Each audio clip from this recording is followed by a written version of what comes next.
As jy jou Bybel vanmôre by jou het, dan kan jy hom vir ons oopmaak daarso in die boek van Matteus.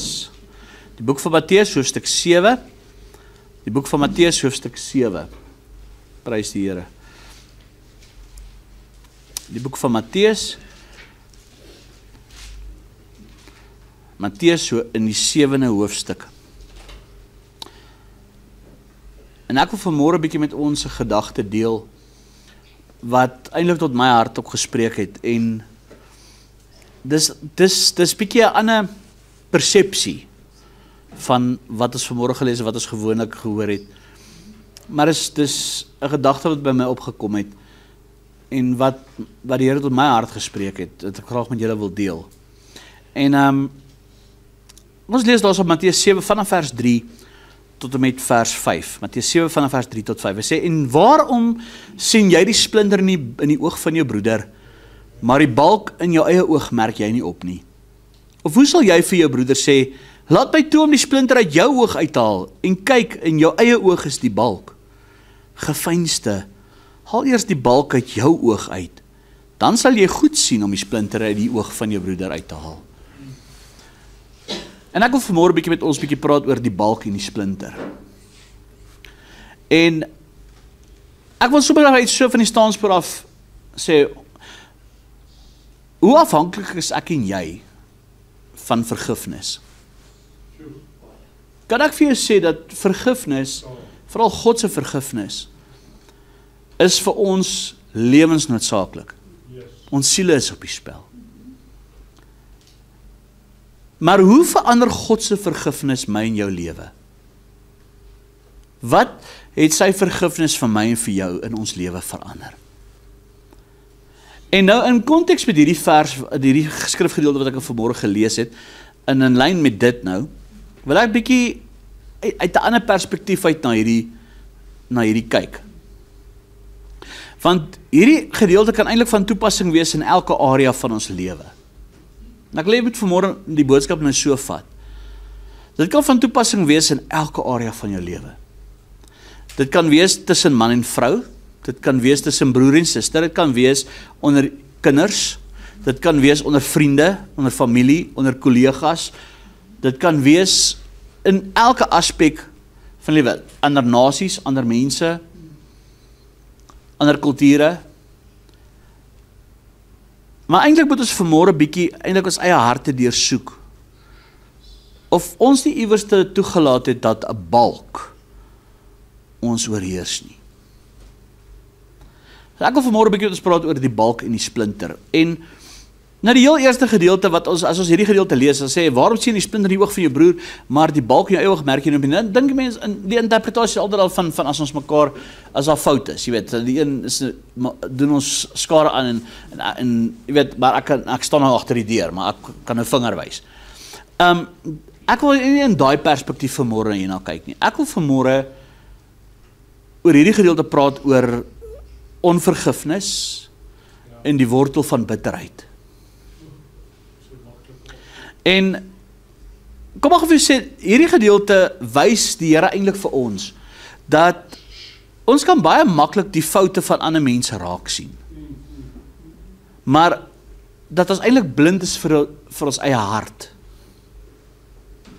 En daai onvergifnis wat dit kweek by ons en daai bitterheid wat dit by ons kweek, dit is die balk, dis soos daai balk in ons oog. En dit verduister eintlik jou hele visie. Want wat dink vir jouself as jy al 'n balk gesien, hoe groot is 'n balk? Nou, jy kan nie deur hom sien nie. Hy verblind jou visie. Hy maak jou blind en dit ontneem jou eintlik van God se vrede. En die woord van die Here sê vir ons daarso in Hebreërs hoofstuk 12, dan vers 15, ek gaan dit sommer vir julle lees. Hy sê, en pas op dat niemand in die genade van God veragter nie, dat geen wortel van bitterheid opskiet en onrus verwek, en baie hierdeur besoedel word nie. Hoor wat hy sê, gaan weer lees, pas op dat niemand in die genade van God veragter nie, dat geen wortel van bitterheid opskiet, en onrus verwek, en baie hierdeur besoedel word nie. So hy sê, wat kan die genade van God in ons lewe As hy praat van veragter, bedoel dit van, ons kan dit mis, ons kan weggetrek word van dit af. Wat is dit wat hy vir ons sê hierso, wat ons kan wegtrek? Hy sê bitterheid, 'n wortel van bitterheid. En hy sê, baie word hierdeur besoedel. Dis hoekom ek gesê het, sien dit in elke aspek van jou lewe. Dit kan wees tussen man en vrou, kinders, broers en susters. Dit kan wees tussen gemeentelede, dit kan wees tussen, sien dit in elke aspek van jou lewe. En die splinter wat in jou broer se oog is, wat hy hiervan praat, wil ek eintlik vanmôre sê, daai splinter is die seer wat daai persoon jou aangedoen het. Dis dit waarmee hulle jou te nagekom het. En die balk in jou eie oog is jou onvergifnis en jou bitterheid. Dis wat jy toelaat in jou hart om vas te steek en te groei. Want dit begin by 'n splinter, maar dit eindig op in 'n balk. Jy sien, kyk, 'n splinter is 'n stukkie wat afgebreek is, 'n stukkie hout. Maar daai splinter het naderhand gegroei, hy het wortel geskiet. Wat gebeur as iets wortel geskiet het? Hy groei. En as hy wortel, daai splinter van bitterheid, in jou vasgegroei het, verander daai klein worteltjie naderhand in 'n boom.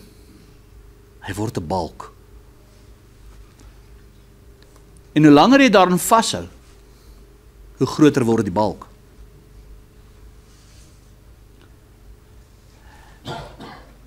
En daai balk wat nou in jou oog is, dis die struikelblok. En dis die struikelblok van die lewe wat jou keer en wat hy vir ons gesê het, ons laat veragter in die genade van die Here. Maar ek wil eintlik in hierdie perspektief daarvan kyk,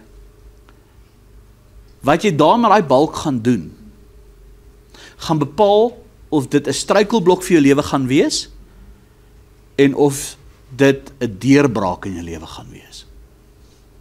Wat gaan jy met die balk doen?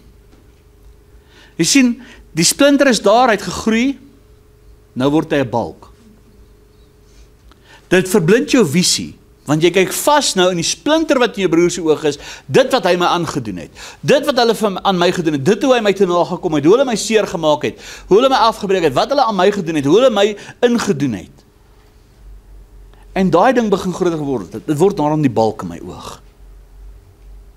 Ek word blind. Ek sien nie eens raak, ek het 'n balk in my oog nie. Dis die skerry gedeelte. Ek sien nie die splinter raak. En dit kan 'n struikelblok wees. Nou, wat kan daai struikelblok alles wees? Wat is die struikelblok in jou lewe dalk waarmee jy tans vas het? Wat is dalk die balk in jou oog vandag? Kan dit wees onvergifnis? Kan dit wees wrokke wat gehou word? Dat jy 'n wrok hou teen iemand? Kan dit selfgeregtigheid wees? Kan dit selfregverdigend wees? Jy regverdig jouself, sodat jy jou eie geregtigheid wil laat geskied? Kan dit trots wees? Want ek is te trots om die balk neer te lê. Kan dit wraaksugtigheid wees? Ek wil wraak neem? Kan dit selfontkenning wees? Het jy al agtergekom dat veral wanneer my broer 'n splinter in my oog in hierdie opsig my iets aangedoen het, dat ons baie male selfontkenning toepas. In die sin van, ek is nooit verkeerd in my eie oë nie. Het jy al agtergekom in 'n argument, wanneer jy met iemand in 'n argument betrokke is? Jy is nooit die verkeerde persoon nie. Dit is nogal baie interessant. En die ander persoon is ook nooit die verkeerde persoon nie. Dit is altyd die ander een. En weet jy wat is daai balk? Kan dit dalk die eie ek wees? En dit is die groot probleem met baie mense vandag. Hy het my seer gemaak, het my ingedoen, hy het my te nagekom. hulle my, I'm the victim. Hulle die victim mentaliteit. Party mense hou daarvan om 'n slagoffer te wees. En party mense wil die slagoffer bly. En weet jy wat doen dit eintlik? Daai balk word so groot, dit belemmer jou visie en dit blokkeer jou verhouding met die Here. Want dis wat op die einde van die dag gebeur, dis wat hy ons waarsku hierso in Hebreërs 12, wat hy sê, pas op dat niemand in die genade van God veragter nie. Wat is die genade van God? Jesus se volbringde werk aan die kruis. Deur sy wonde het ek en jy genesing ontvang, genade ontvang. Hy red ons deur genade. Maar wat doen daai balk? Hy maak ons blind, hy laat ons veragter in die genade van die Here. Wat bedoel hy van? Dit is half dit gaan aan, die lewe gaan aan vorentoe. Maar wat doen ek? Ek hou vas aan die verlede. Ek wil nie laat gaan nie, en wat gebeur? Die res beweeg aan, ek bly agter. Ek veragter ook in die genade van die Here. Op die einde van die dag, wat gebeur? My verhouding met die Here word beïnvloed. Dit blokkeer die verhouding met die Here. Matteus hoofstuk 6, blaai gou op my soon toe. Matteus hoofstuk 6.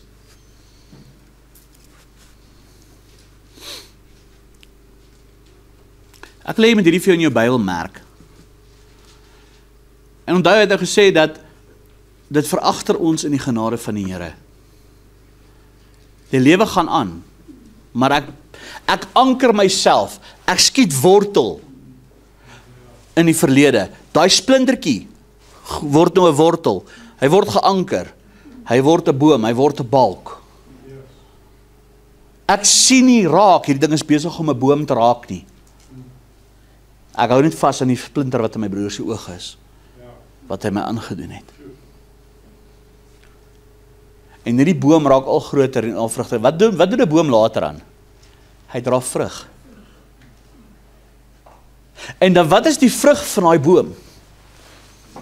Dis waar onvergifnis, bitterheid, seer. Dis waar wraaksigtigheid. Dis waar afguns, al daai dinge na vore toe kom. Wat jy saai, sal jy maai. Jy sal die vrug pluk wat jy saai.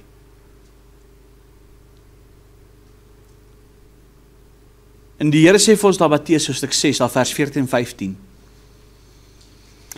Want as julle die mense hulle oortredinge vergewe, sal julle hemelse Vader julle ook vergewe. Maar as julle die mense hulle oortredinge nie vergewe nie, sal julle Vader julle oortredinge ook nie vergewe nie. Kan jy sien hoe dit jou in die genade van die Here laat veragter? Dat onvergifnis en bitterheid laat jou veragter in die genade van die Here. Want as jy nie kan vergewe nie, kan God jou ook nie vergewe nie. As jy nie kan vryspreek nie, as jy nie daai bitterheid kan laat gaan nie, wat gebeur? God kan dit ook nie aan jou toereken nie.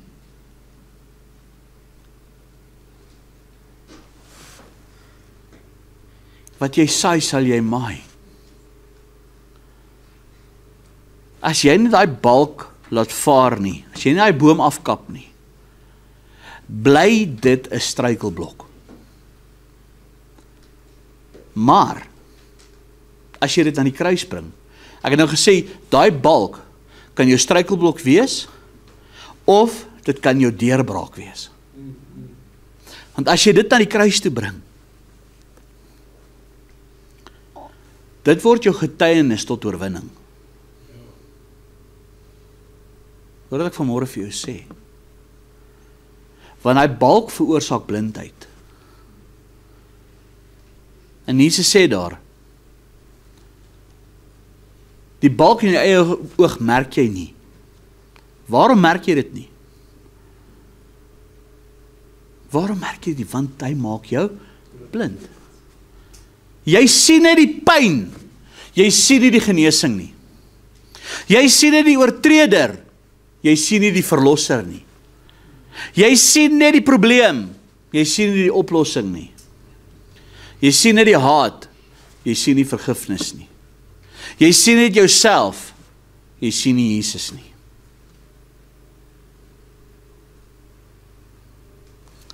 En dis wat die vyand wil hê. Hy wil hê, jy moet wegkom van Jesus se verlossing af. En dit is die vyand se plan vir jou.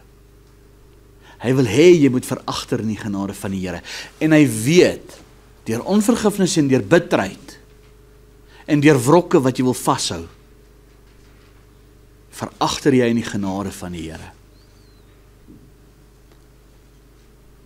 Weet jy wat is interessant? In 2 Korintiërs 4 vers 4, ek gaan dit sommer ook vir julle lees, skryf Paulus daarso, hy sê naamlik die ongelowiges in wie, luister hierso, die God van hierdie wêreld die sinne verblind het, sodat die verligting van die evangelie van die heerlikheid van Christus, wat die beeld van God is, op hulle nie sou skyn nie. In die sin van, dis die plan van die duiwel, om jou te verblind, sodat jy nie die krag van die evangelie kan leef nie. Wat is die hele evangelie op gegrond? Vergifnis, verlossing. Want so lief het God die wêreld gehad, dat elkeen wie in, dat hy sy enige gebore seun gegee het, sodat elkeen wie in hom glo, die verlore mag gaan nie, maar die ewige lewe kan hê. Ek en jy ontvang die verlossing, die evangelie, dit is vergifnis van ons sondes. Wat Jesus het daar die nagmaal ingestel het, dit is die Nuwe Testament in my bloed, tot vergifnis van julle oortredinge, van julle sondes. Ek en jy, die hele evangelie, dit wat ek en jy glo, ons hele geloof is gebaseer op vergifnis. En dis ook die Here sê, as jy nie kan vergewe nie, kan ek jou ook nie vergewe nie. En dis ook wat ek in die begin gesê, hoe afhanklik is ek en jy van God se vergifnis. Ons siele is op die spel. Ons is bereid om ons siele te verloor deur onvergifnis. Omdat die vyand ons verblind gehou het. En hoe doen hy dit? Deur die eie ek, deur trots. Want ek kyk vas in die splinter en ek merk nie die balk is besig om te groei nie.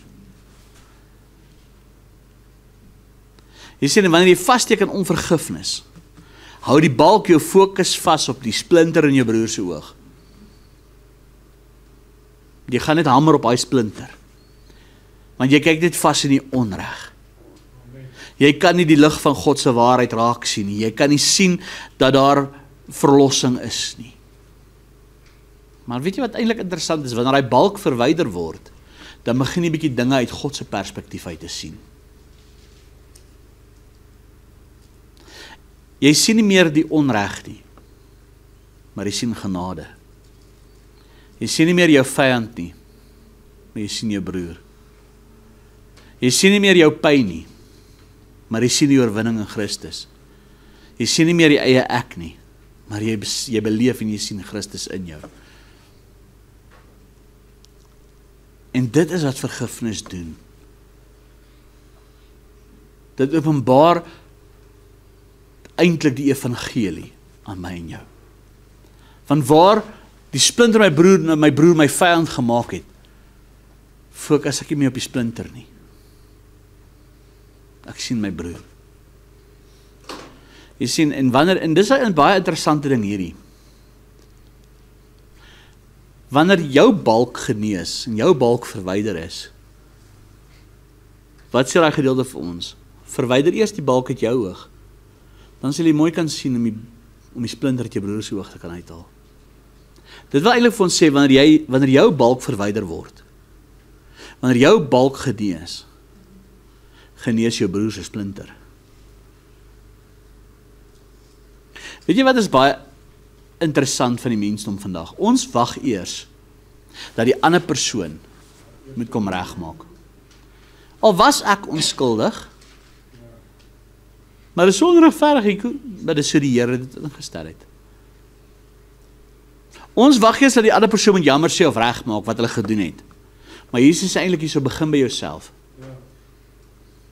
Begin by jouself. Al is jy die onskuldige een. Begin by jouself. Hoekom? Sodat jy eers te genees kan word.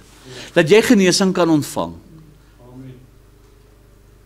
Want as jy genesing en vrymaking ontvang het van dit, As jy eers te laat gaan het, weet jy wat, dan sal daai splinter in jou broer se oog nie vir jou meer so ooglopend wees, jy gaan nie op dit fokus nie. Jy gaan nie die splinter raak sien nie, want jy gaan jou broer sien. Al het hy die splinter in sy oog. Dis nie meer so ooglopend vir jou nie. Want die splinter het geen effek meer op jou nie. En dit is waar die Here vir ons het geleer het in Matteus 5, vers 23 en 24. Jesus leer, hy sê, as jy dan jou gawe, kyk wat hy sê, as jy dan jou gawe na die altaar bring, en het jy daar byval dat jou broeder iets teen jou het, laat jou gawe daar voor die altaar bly en gaan versoen jou eers met jou broeder, en kom dan en bring jou gawe. Romeine 12 vers 21, laat jou nie deur die kwaad oorwin nie, maar oorwin die kwaad deur die goeie. Presies wat ons dan nou gelees het. Moenie in die genade van die Here veragter nie. Moet jou nie deur die kwaad laat oorwin nie, want wat hy vir ons sê, die kwaad laat jou veragter in die genade van die Here. En jy mis eintlik, want wanneer daai balk verwyder word, weet jy wat, verdwyn daai blindheid. En jy sien nie meer die splinter in jou broer nie, want die Here genees jou hart. Dis nie te sê die situasie is anders nie, jou hart verander. God genees jou hart. Weet, ek wil eintlik sê, daai wond wat jou broer jou aangedoen het, daai ding waarmee hy jou seer gemaak het, daai ding waarmee jy toe nagekom het, weet jy wat, daai wond verloor sy mag oor jou. Want jou hart is genees. En jou verhouding met God word herstel. Weet jy, hoe kry baie mense die deurbraak in hulle gebeur nie? Gaan kyk 'n bietjie met hoeveel mense is jy eintlik in stryd in lewe, hoeveel balke is eintlik in jou oë. En dis hoekom dit vir jou voel dat die Here jou nie hoor nie. Weet jy, daar's 'n geskrifgedeelte in die Bybel, dit sit iets nou by my opkom eendag wat met my gebeur het. Kyk, julle wat getroud is sal weet, jy en jou vrou stry nooit. Julle, alles is maanskyn en roos, julle beklei nooit, julle het nooit meningsverskille nie. Jy weet, eendag het ek en Eileen ook so, dis nou baie lank terug, het ek en sy ook so argument gehad, en ek is sommer vies van, sy was verkeerd daai dag, ek was rarig nie verkeerd nie. Sy is, jy weet, ek ken ons nou my die storie, en so wil ek die aand, is 'n Saterdag aangewees, ek wil dit nooit vergeet nie. En ek wil gaan voorberei vir die diens vir die volgende dag. En terwyl ek as 'n serieus vir my, ek gaan nie vir jou luister nie. Ek gaan nie vir jou luister nie. Gaan maak jy is reg. En ek is nie verkeerd nie. Sy is verkeerd. Sy moet reg maak. En die Here wys vir daai skrif hier woord waar hy gesê het, dat jy moet in vrede leef met jou manne wees, leef in vrede met jou vrou, sodat julle gebeure nie verhinder mag word nie. Toe leer ek sê, sorry Here. Toe moes ek maar gaan sorry sê, was ek onskuldig. En toe sê die Here, right, nou gaan ek vir jou luister, kom. Ek moes rarig gaan regmaak het, al was ek onskuldig. En toe kon ek eers met vrymoedigheid na die Here toe kom. Jy sien, want wanneer jou balk verwyder word, verwyder jy jou blindheid, en jy sien nie meer die splinter raak nie. Want die Here genees jou hart.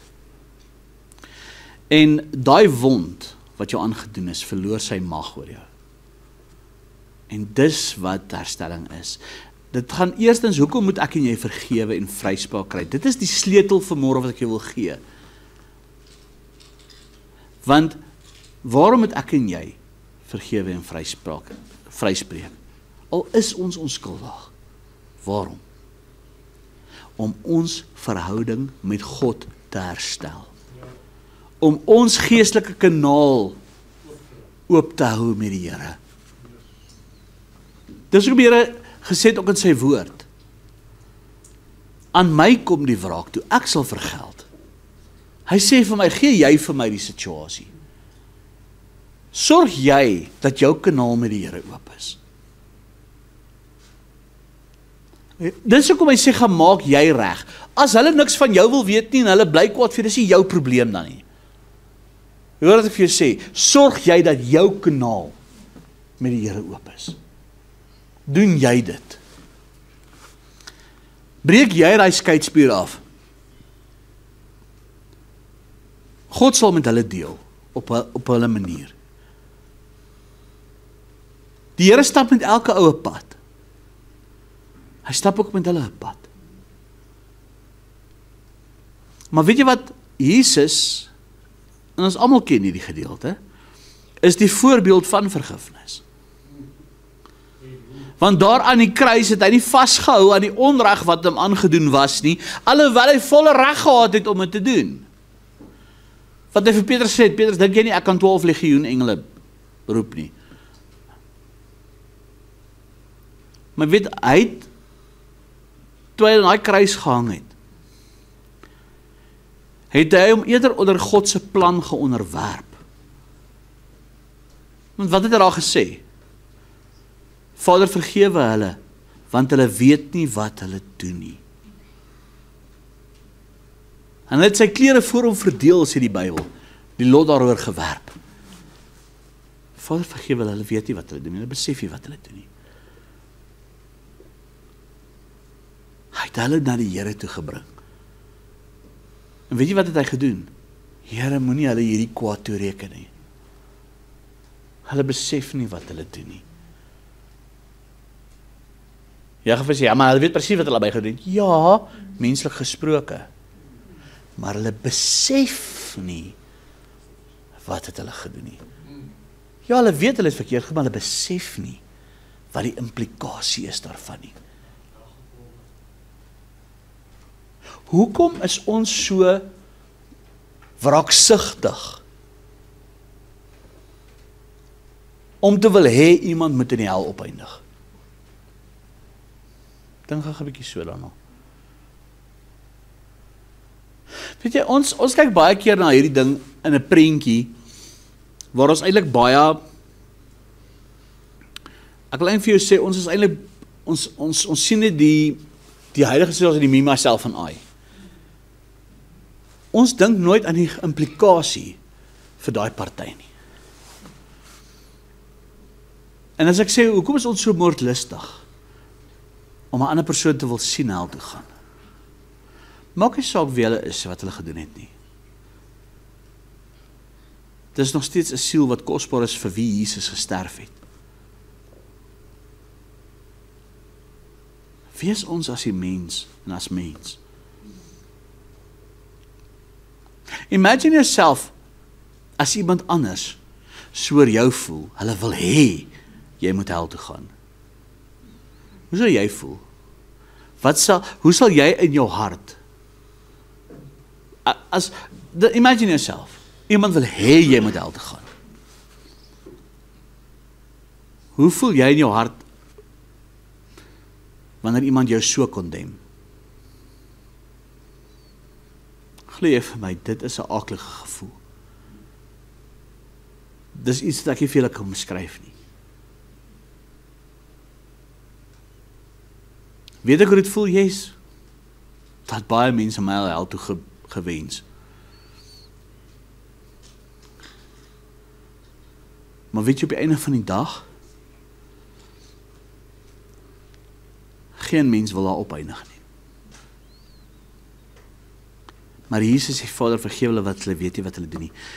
Weet jy wat, Jesus se fokus en sy oë was nie verblind deur daai beeld van wraaksigtigheid en wrok nie.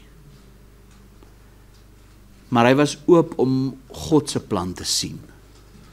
Hy was oop gewees om die pad van oorwinning en vergifnis te sien. Sodat God se heerlikheid geopenbaar kan word op die einde van die dag. En dis waaroor dit vir my met jou gaan. Wanneer ek en jy vergewe en vryspreek, is dit nie wat ons die beter mens is nie. Dis sodat ons God se almag en God se heerlikheid geopenbaar kan sien. Wanneer ek en jy vergewe, is dit nie om net onsself te beskerm en ons me, myself en I nie. Dit is om God se koninkryk, God se plan, God se genade in werking te sien. Om het die geleentheid te gee, om sy krag te volbring.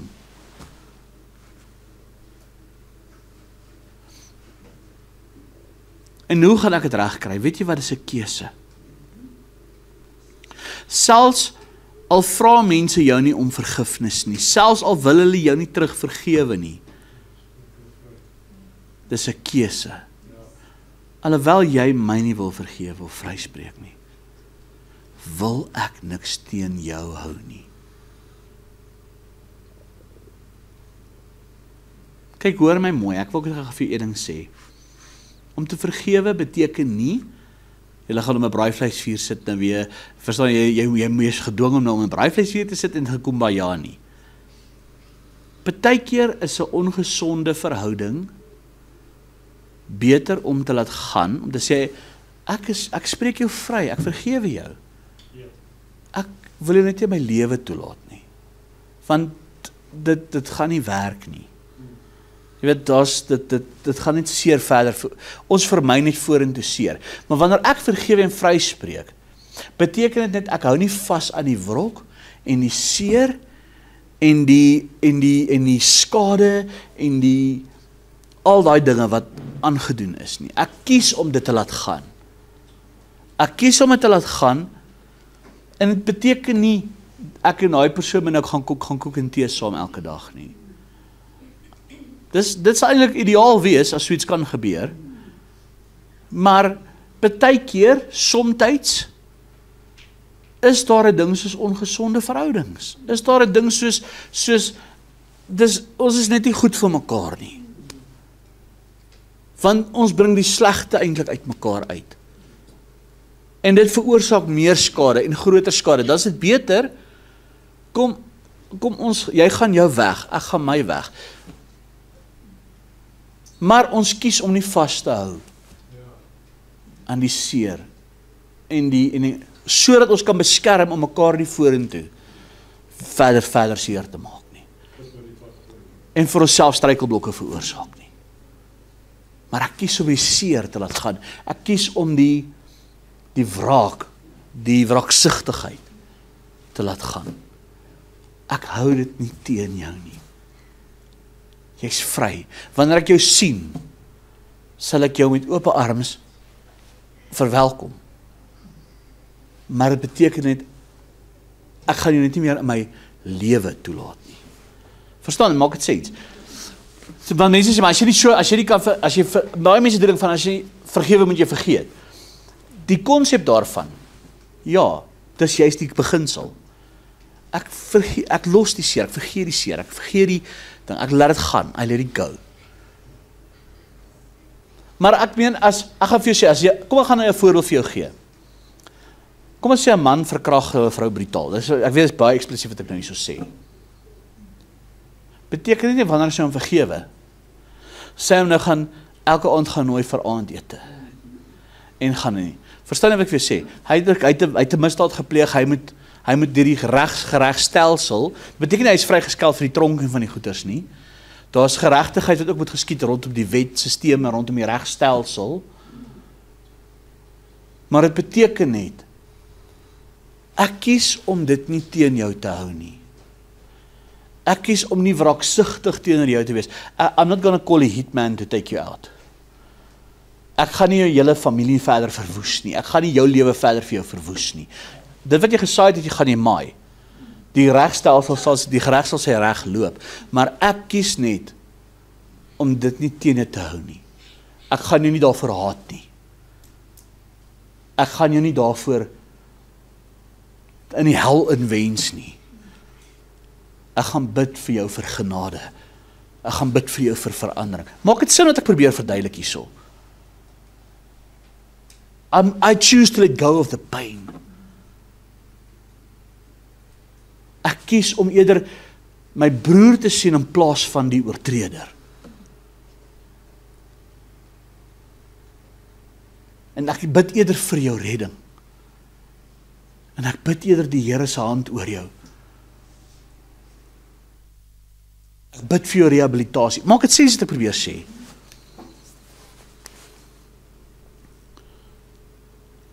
Weet jy, ek dink die mense het 'n verkeerde konsep van dit. Elke saak het verskillende meriete. Die ideale geleentheid sal wees om te versoen, dat daar nie vyandskap en twis is nie. But sometimes letting go is better. Maak het sin wat ek probeer sê. Ek hoop ek maak daai duidelik, dat mense nou nie dink jy, want ek het al baie keer daai vraag gekry, as ek nie die persoon in my lewe verleen, nie beteken dat ek het hom nou nie vergewe nie. Sê ek nee, jy het gekies om te laat gaan van die serie, van die pyn, jy het hom vrygestel daarvan. Jy hou nie meer verantwoordbaar daarvan van jou kant af nie. Verder, ek sê mos, as dit 'n wetlike oortreding was wat gedoen is, dan moet die geregstelsel sy gang loop. Dit beteken nie, ek moet nou gaan trek die saak terug en nou loop hy skotvry, daai ou skotvry nie, môre doen hy dit weer met 'n ander vrou. Jy verstaan dit? Hy moet gerehabiliteer word. Ek vat dit daai nou as 'n eksplisiete voorbeeld. Maar wanneer iemand jou te nagekom het, wanneer hulle jou 'n onreg aangedoen het, wanneer hulle jou seer gemaak het, wanneer jy sleg is, wanneer hulle vir jou geloop het skinder het, wanneer hulle jou afgekraak, wanneer hulle afgebreek, wanneer daar familietwis is, wanneer daar kies om te versoen. Want dis hoe God dit ook wil hê.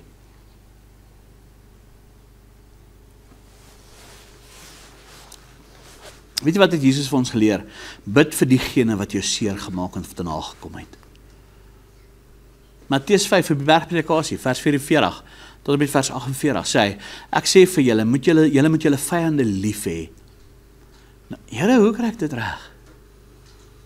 Weet jy wat? Wie het Jesus gekruisig? Die Romeine. Hulle was die vyande van die Jode. Hy sê vir julle moet julle vyande lief hê. Seën die wat julle vervloek. Doen goed aan die wat julle haat en bid vir die wat julle beledig en julle vervolg. Wat het Jesus aan die kruis gedoen vir hulle wat hom beledig en hom gekruisig het? Vader, vergewe hulle, weet jy wat hulle doen? Hy het vir hulle gebid. Julle moet julle vyande lief hê. Weet jy wat Jesus hang aan daai kruis? Daai rower hang langs hom. Here, dink aan my. Ek sê vir jou, jy sal van ons saam in die paradys wees. Sy vyande bespot hom, werp die lot oor sy klere.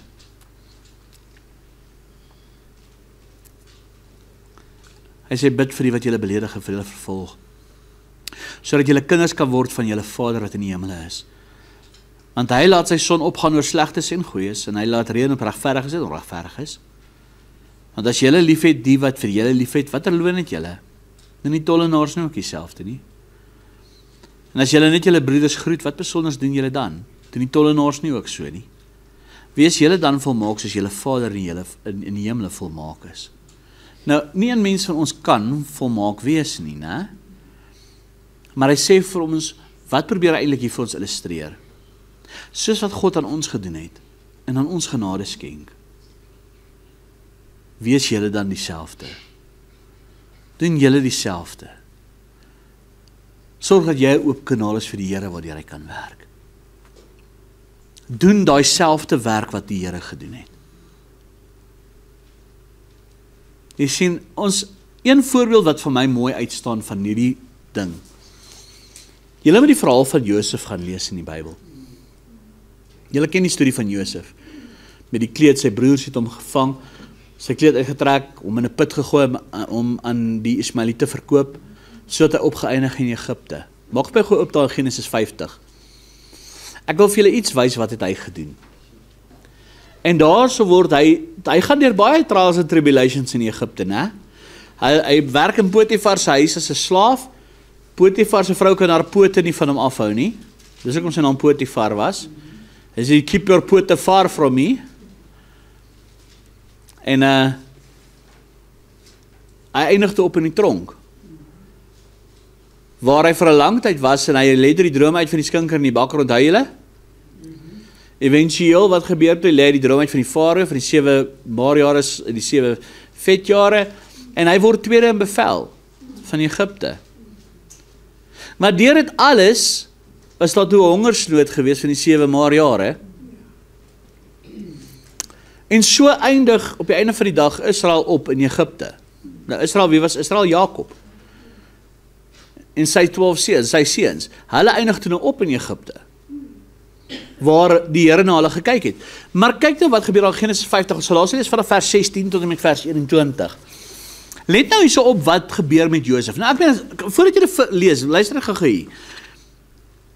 Hoe dink jy het Josef gevoel? Kan julle sien, kan julle onthou toe sy broers die eerste keer by hom was, het hy verskriklik gehuil, hy het geween, hy was hartseer, hy was bedroef, en hy het hulle, jy kan sien, hy het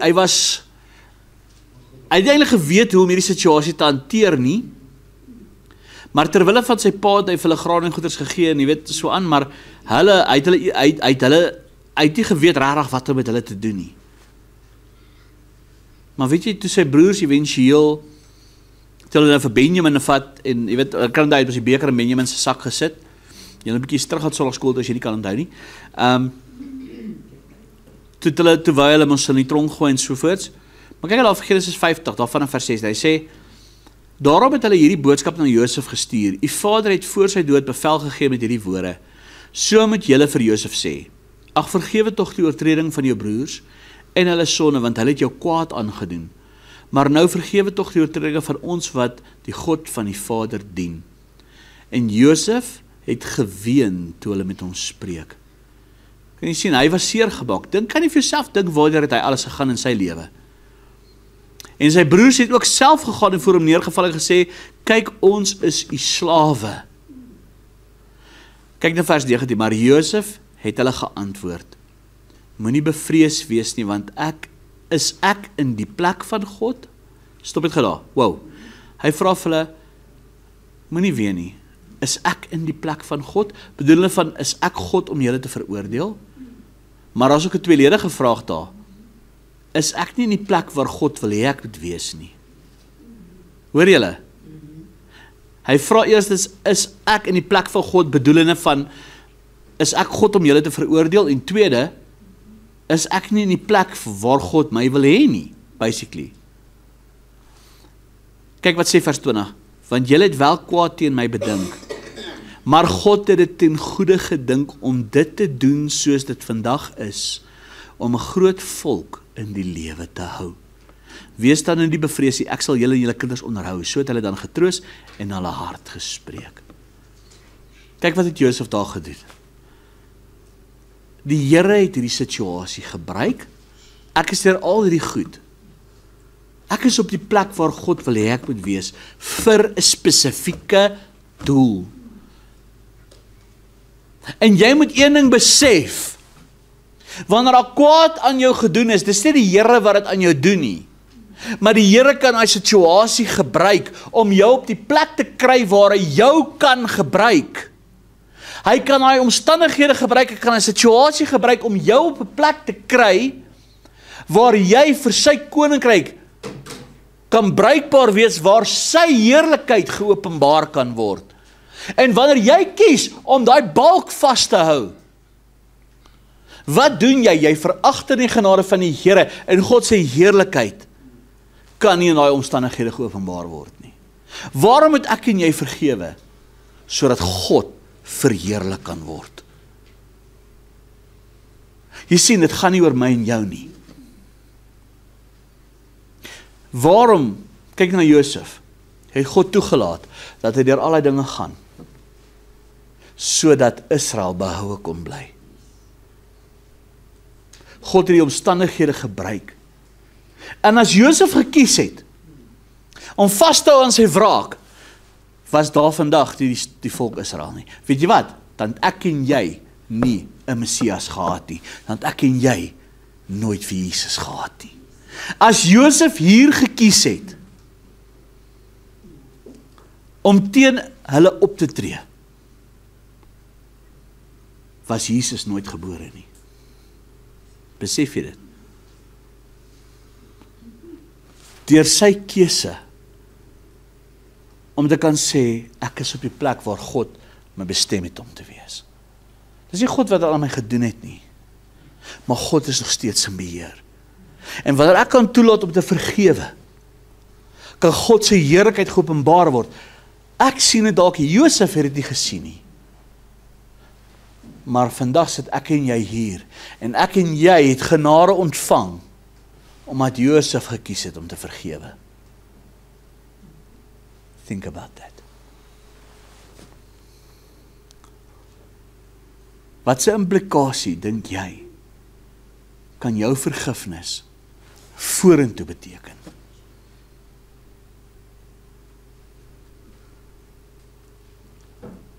Vergifnis gaan nie net oor my en jou nie.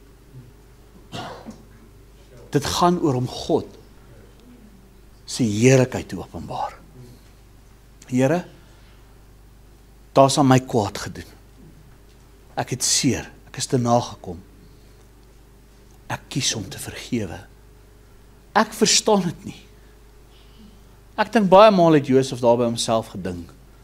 Ter al die jare wat ek gegaan het. Here, wat beteken my lewe dan actually? Ek is onskuldig. Dis kwaad aan my gedoen. My eie broers het my verkoop. Het gelieg vir my pa en gesê ek is dood.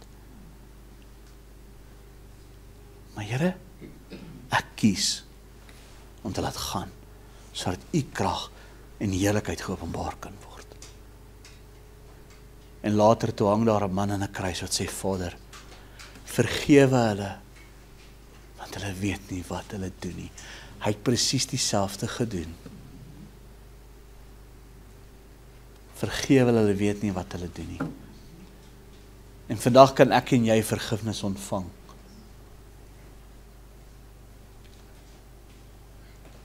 Kan jy sien hoekom wil die vyand jou vashou in onvergifnis en bitterheid en wrokke? Hy wil jou ontneem, hy wil jou laat veragter in die genade van die Here. Moenie veragter nie. Ek wil vir jou sê, wat mense bedoel het vir jou ondergang, wat mense bestem het en beplan het vir jou ondergang, God kan dit omskep in oorwinning. Daai balk van seer en bitterheid kan 'n getuienis word van genesing en oorwinning. Jy moet net een ding besef, het gaan nie oor die splinter in jou broer se oog nie. Het gaan nie oor wat hy aan jou gedoen het nie. Het gaan oor die balk. It's not about them. It's about you. Jy is die een wat jouself 'n onreg aandoen deur nie te vergewe nie. Deur nie vry te spreek nie. Deur nie te wil laat gaan van die verlede nie. Jy doen jouself die onreg aan. Moenie dat jou balk jou blind hou nie. Laat die Here dit verwyder. Gee dit vir die Here, sodat jy weer duidelik kan sien, man. Jou deurbraak lê daarin dat jy vergewe. Dat jy vry spreek. Dat jy die balk kan aflê. Dat jy God kan toelaat om jou hart te genees. Sodat jy nie veragter in sy genade nie. Ek wil vanmôre met ons afsluit met Efesiërs hoofstuk 4, jy kan ook so in die blaai. En dit is hoekom die Here ook vir ons waarsku in sy woord. In Efesiërs hoofstuk 4 vanaf vers 31 en 32, hy sê, alle bitterheid, hoorie, alle bitterheid en woede en toorn en geskreeu en lastering moet van julle verwyder word saam met alle boosheid. Maar wees vriendelik en vol ontferming teenoor mekaar. Vergeef mekaar soos God ook in Christus julle vergeef het. Ek wil vir jou sê, deur jou vergifnis, deur daai balk uit jou oog te haal, sal God se heerlikheid geopenbaar word. En jy sal nie eers meer die splinter in jou broer se oog opmerk nie. Die splinter in jou broer se oog sal genees as jou balk afgebreek word. Amen. Kom ons sluit af. Vader, vanmôre wil ek vir U sê baie dankie vir hierdie woord. Here, dit is nie altyd maklik om vry te spreek en te vergewe nie. Maar Here, dit is so nodig. Want Here, daardeur kan U heerlikheid geopenbaar word. Daardeur, Here, kan U werk. Here, en U kan situasies verander. En ek wil vanmôre bid, Here, dat hierdie woord tot elkeen se hart sal spreek. Here, ek wil vanmôre bid dat hierdie woord mense sal bemoedig Here, dat mense hierdie woord sal vat. Heilige Gees, dat U hierdie woord lewend sal maak in ons harte. Dat ons sal kan vryspreek, Here, dat ons kan vergewe, net soos wat U ons vergewe het. Heilige Gees, sal U vanmôre hierdie woord in ons harte seën, en Here, sal U hierdie woord laat groei in ons hart. En ek bid dit vanmôre in Jesus naam. Amen.